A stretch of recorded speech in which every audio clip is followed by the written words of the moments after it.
France n'est pas en recul en Afrique. Elle est simplement lucide, elle se réorganise. Je dis ça parce que quand je lis une bonne partie de notre presse et beaucoup de commentaires, les gens, regardant avec les lunettes d'hier, disent c'est terrible, l'Afrique, on est en train de disparaître. Non, on a choisi de bouger en Afrique. On a choisi de bouger parce qu'il fallait bouger. Comme si l'Afrique était repartie. On a regardé notre relation passée, mémorielle, culturelle,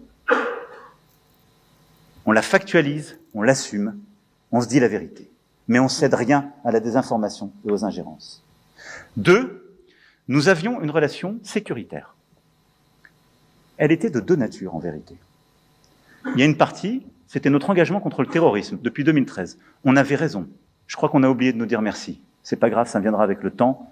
L'ingratitude, je suis bien placé pour le savoir, c'est une maladie non transmissible à l'homme. Mais je le dis pour tous les gouvernants africains qui n'ont pas eu le courage, vis-à-vis de leurs opinions publiques, de le porter, aucun d'entre eux ne serait aujourd'hui avec un pays souverain si l'armée française ne s'était pas déployée dans cette région.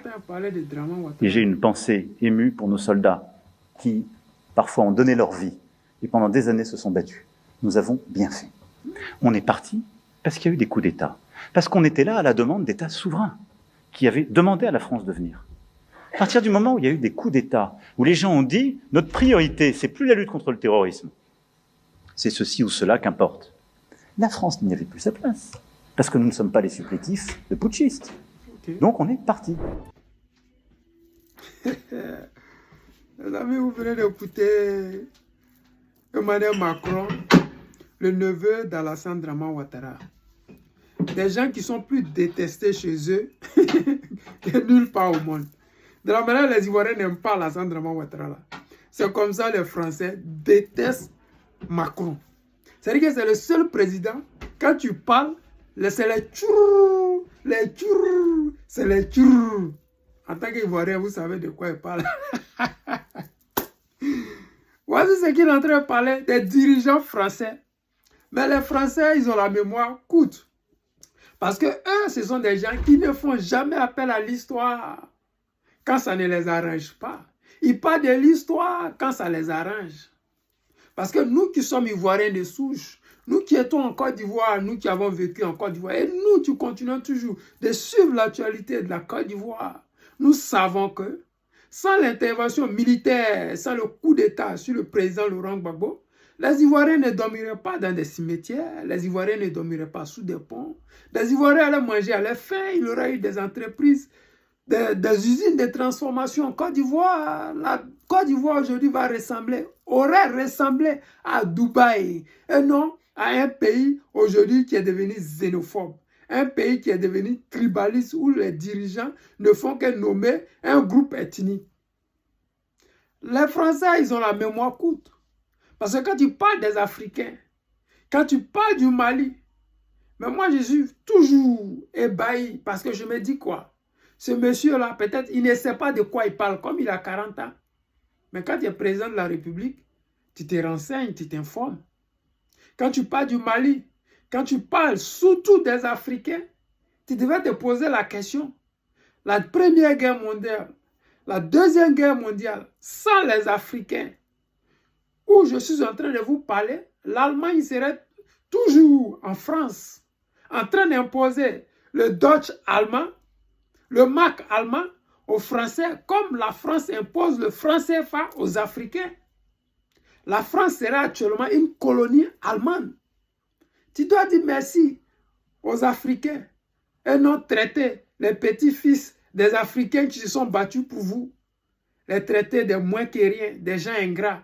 L'ingratitude, c'est plutôt vous les Français. Parce que le président Gbagbo Laurent, vous avez même donné près de 1 million de dollars ou bien 2 millions de dollars